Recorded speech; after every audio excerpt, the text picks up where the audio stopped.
ਸਤਿ ਸ਼੍ਰੀ ਅਕਾਲ, ਸਵਾਗਤ ਹੈ ਜੀ। ਮੈਂ ਰਣਬੀਰ ਸੰਧੂ, ਮੇਰੇ ਨਾਲ ਇਸ ਵਕਤ ਮੈਕਰੋ ਗਲੋਬਲ ਤੋਂ ਸ਼ਿਵਾਨੀ ਚੋਪੜਾ ਜੀ ਨੇ। ਅਸੀਂ ਗੱਲਬਾਤ ਦਾ ਵਿਸ਼ਾ ਰੱਖਿਆ ਜੀ ਕੈਨੇਡਾ ਦਾ ਹਰ ਪ੍ਰਕਾਰ ਦਾ ਵੀਜ਼ਾ। 3-4 ਵੀਜ਼ਾਸ ਅਸੀਂ ਡਿਸਕਸ ਕਰਾਂਗੇ।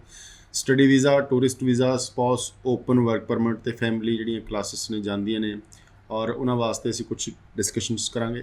ਖਾਸ ਮੇਨ ਰਿਫਿਊਜ਼ਲ ਜਿਹੜੀ ਹੈਗੀ ਉਹ ਆ ਰਹੀ ਹੈ, ਉਹ ਬਹੁਤ ਵੱਡੇ ਪੱਧਰ 'ਤੇ ਉਹਨਾਂ ਪ੍ਰੋਫਾਈਲਸ ਦੀ ਵੀ ਆ ਰਹੀ ਹੈ ਜਿਹੜੀਆਂ ਗੁੱਡ ਪ੍ਰੋਫਾਈਲਸ ਨੇ। ਇੱਕ ਹੋਰ ਸਵਾਲ ਪੈਦਾ ਕੀਤਾ ਜਾ ਰਿਹਾ ਮਾਰਕੀਟ ਦੇ ਵਿੱਚ, ਜਾਂ ਬੱਚੇ ਅਕਸਰ ਸਾਨੂੰ ਪੁੱਛ ਰਹੇ ਨੇ ਜੀ, ਕਿਊਬੈਕ ਦੇ ਵਿੱਚ ਕਿ ਮੈਂ ਦਾਖਲਾ ਲਿਆ ਅਤੇ ਉੱਥੇ ਕਾਨੂੰਨ ਬਣਿਆ, ਹੁਣ ਕਾਨੂੰਨ ਬਣਿਆ ਜਾਂ ਰਿਲੈਕਸੇਸ਼ਨ ਦਿੱਤੀ ਹੈ, ਮੈਨੂੰ ਇਹਦੇ ਬਾਰੇ ਪੂਰੀ ਗਿਆਨ ਨਹੀਂ ਹੈ ਕਿ ਵਿਦਿਆਰਥੀ $500 ਦੇ ਆਧਾਰ 'ਤੇ ਭਰ ਕੇ LOA ਲੈ ਸਕਦਾ ਔਰ ਅਪਲਾਈ ਕਰ ਸਕਦਾ ਆਪਣਾ ਵੀਜ਼ਾ ਉਸ ਲੈਟਰ ਆਫ ਐਕਸਟੈਂਸ਼ਨ ਦੇ ਨਾਲ। ਪਰ ਪ੍ਰੋਬਲਮ ਇਹ ਖੜੀ ਹੋ ਜਾਂਦੀ ਹੈ ਕਿ ਬਹੁਤ ਸਾਰੇ ਬੱਚੇ ਜਿਹੜੇ ਨੇ ਉਹ SDS ਕੇਸ ਨੇ, ਇਸ ਲਾਲਚ ਦੇ ਵਿੱਚ ਉਹ ਫੀਸ ਹੀ ਨਹੀਂ ਭਰਦੇ ਕਿ ਜੀ ਕਾਲਜ ਨੇ ਤਾਂ $500 ਹੀ ਲੈਣੀ ਹੈ, ਕਨਵਰਟ ਹੋ ਜਾਂਦੀ ਆ ਉਹ ਨੌਨ SDS ਦੇ ਵਿੱਚ ਫਾਈਲ। ਸੋ ਕੀ ਕਿਊਬੈਕ ਦੇ ਵਿੱਚ SDS, ਨੌਨ SDS ਜਾਂ ਬਾਕੀ ਪ੍ਰੋਵਿੰਸਿਸ ਦੇ ਵਿੱਚ ਕਿੰਨਾ ਕੁ ਅਸਰ ਹੈਗਾ ਇਸ ਵਕਤ, ਜਾਂ ਬੱਚੇ ਨੂੰ ਕੀ ਕਰਨਾ ਚਾਹੀਦਾ, ਇਹਦੇ ਬਾਰੇ ਵੀ ਅਸੀਂ ਗੱਲ ਕਰਨ ਦੀ ਕੋਸ਼ਿਸ਼ ਕਰਾਂਗੇ। ਤੇ ਨਾਲ ਦਾਖਲਾ ਐਡਮਿਸ਼ਨਸ ਜਿਹੜੀ ਹੈਗੀ ਇਸ ਵਕਤ ਕਿਹੜੇ ਇਨਟੇਕ ਦੀਆਂ ਚੱਲ ਰਹੀਆਂ। ਸਤਿ ਸ਼੍ਰੀ ਅਕਾਲ, ਸਵਾਗਤ ਹੈ ਤੁਹਾਡਾ। Thank you sir, thank you for. ਪਹਿਲਾਂ ਤਾਂ ਜੀ ਆਪਾਂ ਕਿਊਬੈਕ ਤੋਂ ਹੀ ਗੱਲ ਸ਼ੁਰੂ ਕਰ ਲਈ ਕਿ ਸਾਨੂੰ ਇੱਕ ਬੱਚੇ ਨੇ ਫੇਸਬੁੱਕ 'ਤੇ ਮੈਸੇਜ ਛੱਡਿਆ ਕਿ ਮੇਰੇ ਕੰਸਲਟੈਂਟ ਨੇ ਕਿਹਾ ਕਿ ਮੇਰੀ ਫਾਈਲ ਤਾਂ SDS ਹੈਗੀ ਹੈ, ਕਹਿੰਦੇ ਵੀ ਤੁਸੀਂ ਜੇ ਨਹੀਂ ਫੀਸ ਭਰਨੀ ਤਾਂ ਦੈਨ 500 ਵਾਲੇ LOA ਦੇ ਨਾਲ ਆਪਣਾ ਵੀਜ਼ਾ ਅਪਲਾਈ ਕਰ ਸਕਦੇ ਹੋ। ਪਹਿਲਾਂ ਤਾਂ ਇਹ ਆ ਜਾਂਦਾ ਕਿ ਕੀ ਕਿਊਬੈਕ ਦੇ ਵਿੱਚ ਵਾਕਈ ਇਸ ਤਰ੍ਹਾਂ ਕੁਝ ਕਾਲਜਸ ਨੂੰ ਕਿਹਾ ਗਿਆ ਕਿ ਉਹ ਆਪਣਾ ਦੇ ਸਕਦੇ ਨੇ। देखिए रणवीर जी, ऑफिशियली प्रैक्टिकली अगर हम लोग देखें तो इतना ब्रॉड लेवल पे इस तरीके के अनाउंसमेंट्स नहीं हैं क्यूबिक की तरफ से, लेकिन फिर भी क्यूबिक को प्रमोट किया जा रहा है क्योंकि इतना बड़ा जो सेटबैक क्यूबिक को मिला है उसको फिर से स्ट्रीमलाइन करने के लिए इस तरीके की प्रमोशनल एक्टिविटीज़ जो हैं वो की जा रही हैं कंसल्टेंट्स की तरफ से भी और कॉलेजेस की तरफ से। बट स्टिल जो भी सिनेरियो रहा है या क्यूबिक का जो भी चैप्टर हम लोगों ने देखा है कोविड के साथ साथ, सो मेरा पर्सनल ओपिनियन रिक्वेस्ट यही है स्टूडेंट्स को कि क्यूबिक में अगर इस तरीके के ऐसे अट्रैक्शंस अगर आपको दिए जा रहे हैं तो आप उसको ऑप्ट नहीं करो, क्योंकि अभी तक भी हाई कमीशन में क्यूबिक का जो पिक्चर है वो इतना क्लियर नहीं है। वीज़ाज़ का रिस्क हो सकता है, आपका डेफिनेटली जो है वो एप्लीकेशन स्ट्रगलिंग हो सकता है। और जैसे आपने कहा है कि सबसे पहले हम लोगों को ये चीज़ टारगेट करनी है कि जो प्रोफाइल है उसको SDS मेंटेन करके रखना है।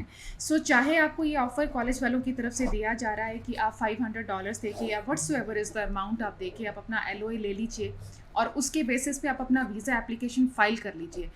सो बीइंग एजुकेटेड और रेगुलेटेड कंसल्टेंट, मेरा यही ओपिनियन है स्टूडेंट को कि अब इतना बड़ा लेसन लेने के बाद आप इस तरीके की प्रैक्टिसेस में दोबारा नहीं आओ, पर्टिकुलरली क्यूबिक के केस में, क्योंकि क्यूबिक का जो पूरा पिक्चर है हाई कमीशन के सामने वो अभी उस लेवल पे क्लैरिटी नहीं है। सो अगर आप अपना एजुकेशन प्लान कर रहे हैं क्यूबिक में, मेरा स्ट्रॉन्ग ओपिनियन है कि पहले तो आप टारगेट करें कि गवर्नमेंट कॉलेजेस हों या सेमी गवर्नमेंट कॉलेजेस हों, गवर्नमेंट यूनिवर्सिटीज़ हों। बहुत अच्छे इंस्टीट्यूशंस हैं क्यूबिक में भी जो आपको गवर्नमेंट लेवल पे अकोमोडेट करते हैं, पब्लिक इंस्टीट्यूशंस हैं। तो अगर आप क्यूबिक प्लान करते हैं, आप पब्लिक गवर्नमेंट इंस्टीट्यूशंस के लिए अपना एजुकेशन प्लान कीजिए एंड मेक श्योर कि आप अपने प्रोफाइल को SDS प्रोफाइल बना के ही प्रोसेस करें। आप इस लालच में, इस ग्रीड में बिल्कुल ना आएँ कि आप बिना पे किए हुए अपना वीज़ा आगे प्रोसेस करके देख लें और लकीली अगर आता है तो पैसे आप अपने बाद में दे सकते हैं। इस ऑप्शन को आप ऑप्ट ना करके जो सही रूल्स एंड रेगुलेशंस हैं स्टूडेंट वीज़ा वाले एप्लीकेशन के, SDS वाले जो प्रोफाइल्स हैं उस तरीके से अपने एप्लीकेशन को प्रोसेस करें ताकि किसी तरीके का रिस्क ना रहे। जी अच्छा, ਇਹ ਜਦੋਂ ਇੱਕ ਵਿਦਿਆਰਥੀ ਜਾਂਦਾ ਹੈ ਤਾਂ ਇਹ ਉਹੀ ਕੰਮ ਹੋ ਗਿਆ ਕਿ ਜੀ ਪੈਸਾ ਵੀਜ਼ੇ ਤੋਂ ਬਾਅਦ ਹੁਣ ਕਾਲਜ ਨੇ ਸ਼ੁਰੂ ਕਰਤਾ ਕੰਸਲਟੈਂਟ ਤੋਂ ਬਾਅਦ ਬੱਚੇ ਲਈ। ਪਰ ਨੁਕਸਾਨ ਜਿਹੜੀ ਤੁਸੀਂ ਗੱਲ ਕੀਤੀ ਕਿ ਚੰਗੀਆਂ ਪ੍ਰੋਫਾਈਲ ਕੀ ਕਰਦੀਆਂ, ਉਹ ਪੈਕੇਜ ਵੀ ਕਰ ਲੈਂਦੀਆਂ ਸੀ ਇਸ ਲਾਲਚ 'ਚ। ਕਈ ਵਿਚਾਰੇ ਐਵਰੇਜ ਪਰਿਵਾਰਾਂ 'ਚੋਂ ਹੈ, ਬੱਚਾ ਪੜ੍ਹਿਆ ਲਿਖਿਆ ਲਿਆਕਤ ਵਾਲਾ, ਮਾਂ-ਬਾਪ ਨੂੰ ਇੰਨਾ ਗਿਆਨ ਨਹੀਂ, ਉਹ ਕੰਸਲਟੈਂਟ ਕੋਲ ਜਾਂਦਾ ਜੀ ਸਾਰੇ ਪੈਸੇ ਵੀਜ਼ੇ ਤੋਂ ਬਾਅਦ, ਉਹਨੂੰ ਕਿਹੜੀ ਪ੍ਰੋਫਾਈਲ ਕਿਵੇਂ ਲਾਉਂਦਾ ਪਤਾ ਨਹੀਂ। ਨੰਬਰ 1 ਇਹੀ ਹੁਣ ਕਾਲਜਾਂ ਦੇ ਵਿੱਚ ਹੋ ਰਿਹਾ ਕਿ ਬੜੀਆਂ ਪ੍ਰੋਫਾਈਲਸ ਗੁੱਡ ਹੋਣਗੀਆਂ, ਉਹਨੂੰ ਕੋਈ ਮਤਲਬ ਨਹੀਂ ਮੇਰੀ ਫਾਈਲ SDS ਲੱਗਦੀ ਹੈ ਨੌਨ, ਉਹਨੂੰ ਇੱਕ ਵੈਸੇ ਐਂ ਲੱਗਦਾ ਕਿ ਪੈਸੇ ਮੈਂ ਬਾਅਦ 'ਚ ਦੇਣੇ ਨੇ। ਕਈਆਂ ਦੇ ਤਾਂ ਕੰਸਲਟੈਂਟ ਨਹੀਂ ਭਰ ਦੇਣੇ $500। ਸੋ ਪਰ ਸਵਾਲ ਇਹ ਆ ਜਾਂਦਾ ਕਿ ਜਿਹੜਾ ਮੈਂ ਤੁਹਾਨੂੰ ਪੁੱਛਣਾ ਚਾਹ ਰਿਹਾ ਕਿ ਜੇ ਇਸ ਤਰ੍ਹਾਂ 10,000 ਬੱਚੇ ਦੇ ਵਿੱਚੋਂ 5,000 ਬੱਚਾ ਇਹ ਕੰਮ ਕਰਦਾ ਕਿ ਜੀ ਮੈਂ 500 ਦੇ ਆਧਾਰ 'ਤੇ ਲਾ ਦਿੰਦਾ, ਪਰ ਨਾਨ ਐਸਡੀਐਸ ਦੇ ਵਿੱਚ ਜਾ ਕੇ ਸਕਸੈਸ ਰੇਟ ਵੀ ਤਾਂ 10-15-20% ਤੋਂ ਉੱਪਰ ਨਹੀਂ जाना मेरे हिसाब से। देखिए रणवीर वो भी जी, शायद है नहीं। हाँ जी, प्रैक्टिकली आज की डेट में अगर हम लोग देखें तो नॉन एसटीएस का जो सक्सेस रेट है वो इतना अच्छा नहीं है।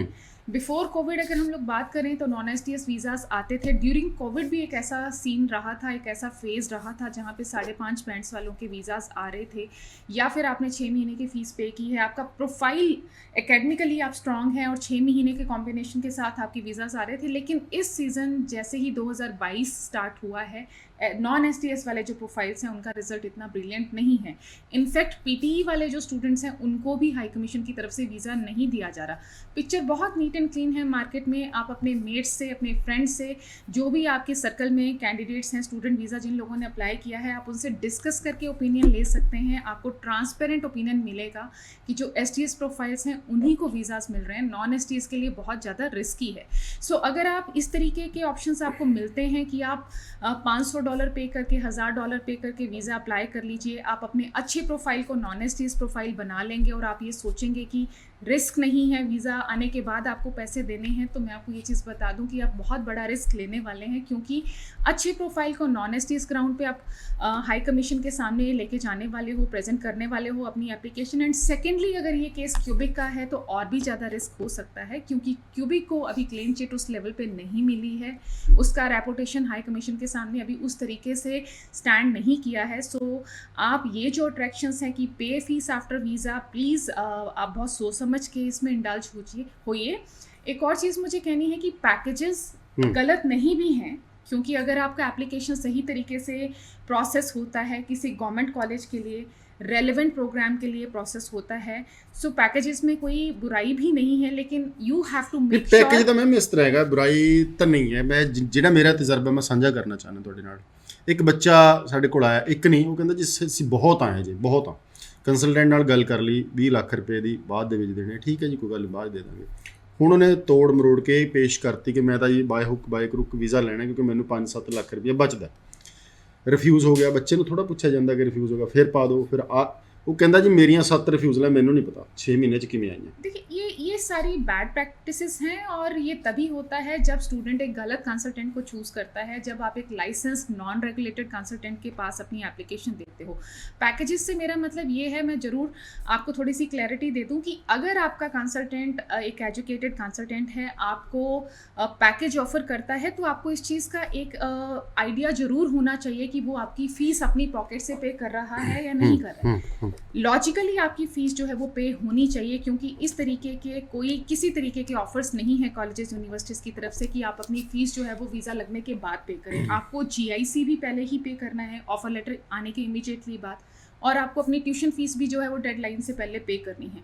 पैकेजेस वाले जो ऑफर्स हैं वो सर्टेनली कंसल्टेंट्स की तरफ से पर्सनल ग्राउंड पे स्टूडेंट्स को दिए जाते हैं, उनको इजी करने के लिए, उनको रिटेन करने के लिए। लेकिन उस प्रोसीजर में भी ये लायबल है कि आपकी फ़ीस जो है वो कॉलेज को बिल्कुल ऑथेंटिकली आगे ट्रांसफ़र की जाए और एक सही तरीके से आपके डॉक्यूमेंट्स जो हैं प्रोसेस किए जाएं, किसी दूसरे की रिसीट पे जो है वो एडिटिंग करके आपकी एप्लीकेशन के साथ ना लगाया जाए। तो ये चीज़ को मेक श्योर करना स्टूडेंट की रिस्पॉन्सिबिलिटी बनती है।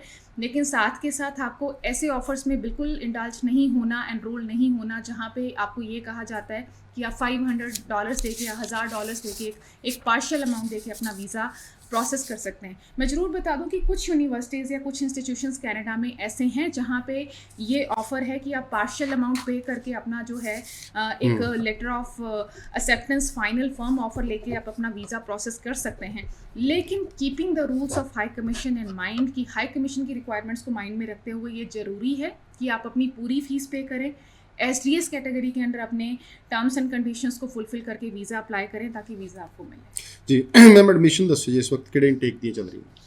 एडमिशन्स का जो सीन है बहुत फास्ट है। हम बैक टू बैक इस शो के थ्रू स्टूडेंट्स को अपडेट करते हैं। सितंबर 2022 बहुत ही एक एंड सिचुएशन में है जो एडमिशन्स हैं, लेकिन स्टिल कॉलेजेस वालों की तरफ से बैक टू बैक अलर्ट्स आते हैं जहाँ पे भी सीट्स वेकेंट होती हैं।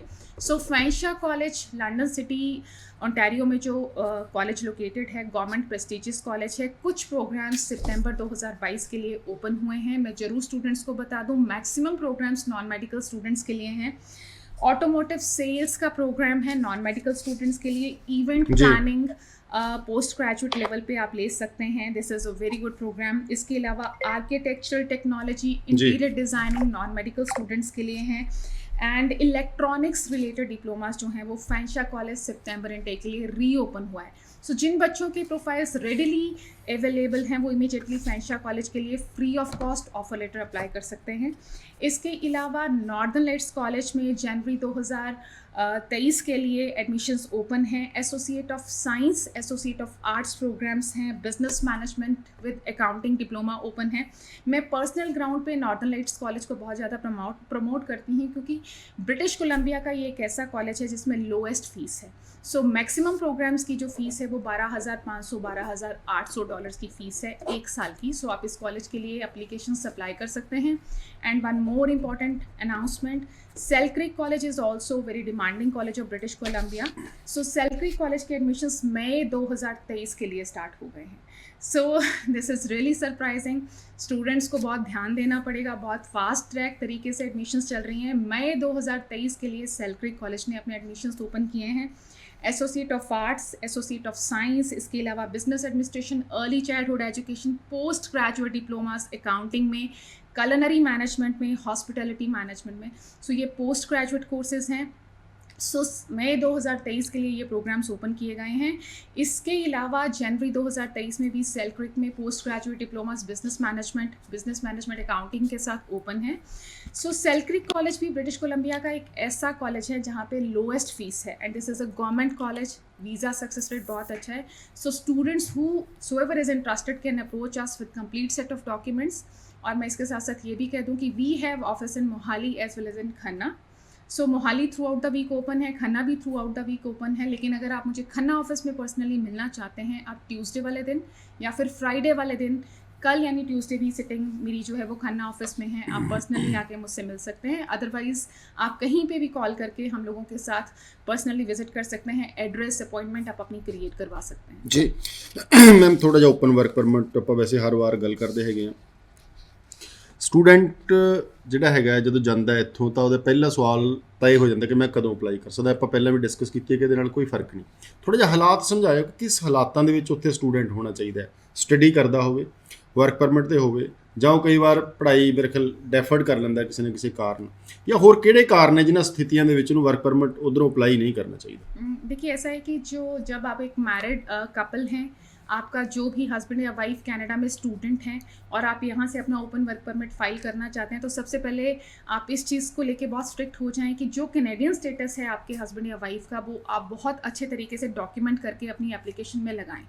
दूसरी इंपॉर्टेंट चीज़ ये है कि आपका कैंडिडेट कैनेडियन स्टूडेंट जो है वो एक रेगुलर स्टूडेंट होना चाहिए, और अगर उसने ड्रॉप आउट लिया है या किसी तरीके की ब्रेक कॉलेज वालों की तरफ से ऑफिशियली अनाउंस की गई है, उस चीज़ का अपडेट हाई कमीशन को जरूर दिया जाए। क्योंकि ऐसे बहुत सारे केसेस रीसेंट टाइम में हम लोगों ने देखे हैं जहाँ पे आपके स्टूडेंट को कैनेडियन स्पाउस को जो है वो ड्रॉप आउट मिला है या ब्रेक मिली है कॉलेज की तरफ से, और वो चीज़ हाई कमीशन को अपडेट नहीं हुई, और हाई कमीशन क्योंकि आपके स्टूडेंट को, आपके हस्बैंड स्टूडेंट को या वाइफ स्टूडेंट को वेरीफाई नहीं कर पाए, जिसकी वजह से एक बोनाफाइड स्टूडेंट का जो है वो वेरीफाई नहीं हो पाना और आपका रेफ्यूज़ल आपको सामने आना।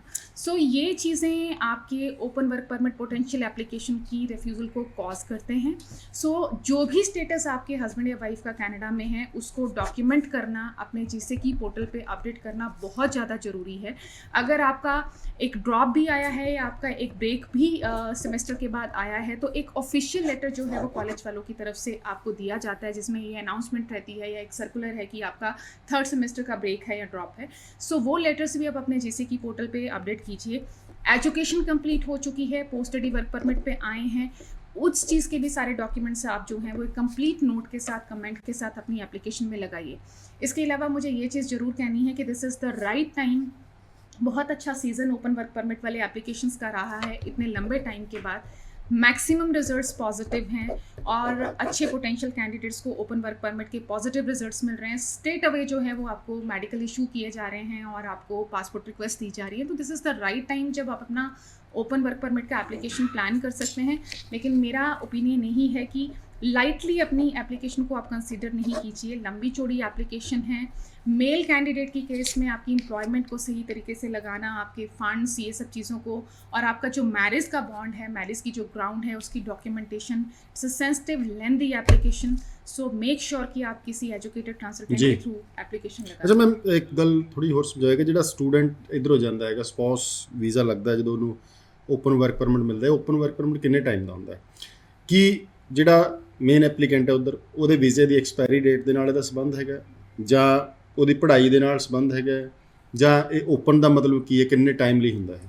देखिए सीधा सीधा यहाँ से जो ओपन वर्क परमिट का जो वीज़ा है या उसका जो टेन्योर है, ये उतना ही आपको मिलेगा जितना आपके कैनेडियन स्पाउस का वीज़ा वैलिडिटी है। चाहे वो स्टूडेंट वीज़ा पे हैं, जितना उनकी वीज़ा की वैलिडिटी है उतना ही आपको यहाँ से वीज़ा ग्रांट होगा। जिस तरीके से उनके कैनेडियन वीज़ा के एक्सटेंशंस होंगे उसी तरीके से आप अपना ओपन वर्क परमिट के एक्सटेंशन साथ के साथ फाइल कर सकते हो। सो ये चीज़ आप ज़रूर ध्यान में रखें। इसके अलावा मैं ज़रूर ये चीज़ बता दूं कि जिस ग्राउंड पे आपका कैनेडियन स्पाउस का वीज़ा आगे प्रोसेस करेगा, स्टूडेंट वीज़ा के बाद अगर आप पोस्ट स्टडी वर्क परमिट पे जाते हैं, उनको 3 साल का पोस्ट स्टडी वर्क परमिट मिलता है, तो उसी हिसाब से आपका जो ओपन वर्क परमिट वीज़ा है वो आगे एक्सटेंशन लेगा। ओपन वर्क परमिट वीज़ा का मतलब ये है कि आप कनाडा में किसी भी इंडस्ट्री में, किसी भी मार्केट में, किसी भी ग्रेड का जॉब जो है वो ओपनली कर सकते हैं।